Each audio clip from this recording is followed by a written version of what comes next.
பாஜக மந்திரி ஒருத்தர் சொல்றாரு, விஜய் என்னப்பா விஜய் நடிகன் விஜய் நடிகன் விஜய் நடிகன் விஜய் நடிகன். ஆமா நான் நடிகன் தான், இப்ப யாரும் இல்லைன்றா. என்னமோ இவர் என்னமோ புதுசா கண்டுபிடிச்ச மாதிரி. ஆனா நான் அரசியலுக்கு வந்துட்டு நடிக்கல, அரசியல் நான் நடிக்கல. ஆனா நீங்க என்ன பண்றீங்க, அரசியல்ல இருந்துகிட்டே நாடகம் மேல நாடகம் போடுறீங்களே. அப்ப உங்க எல்லாரையும் நாடக நடிகர்கள்னு சொல்லாமா?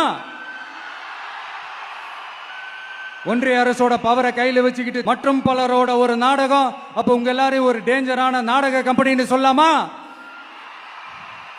இந்த பாஜகவோட சரண்டர் ஆகி இருக்கிறதோட மட்டும் இல்லாம இந்த ஊழல்லையே ஊறி போய் இருக்கிற இந்த 2 பேரும் நமக்கு வேணாமுங்க. புதுசா ஃப்ரெஷ்ஷா ஒரு நல்லாட்சி கொடுக்கக்கூடிய, ஒரு மாற்றத்தை கொடுக்கக்கூடிய நம்மளுடைய டிவிகேவை நாம எல்லாருமா சேர்ந்து கொண்டு வருவோம், நாம எல்லாருமா சேர்ந்து கொண்டாடுவோம். இது ஒரு மாற்றத்திற்கான ஒரு தேர்தல். சும்மா மாத்தி ஓட்டு போட்டுக்கிறதுக்கு பேர் மாற்றம் கிடையாது.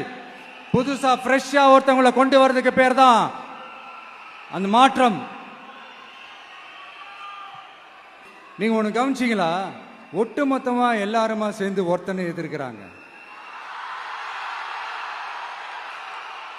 அதுக்கு என்ன காரணம், ஏன் இப்படி எதிர்க்கணும்?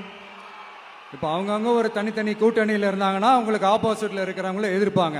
ஆனா ஒட்டுமொத்தமா எல்லாருமா சேர்ந்து ஒருத்தனை எதிர்க்கிறாங்க. அதுக்கு என்ன காரணம், ஒட்டுமொத்தமா எல்லாருமா சேர்ந்து ஒரே கூட்டணியில் இருக்கிறாங்க.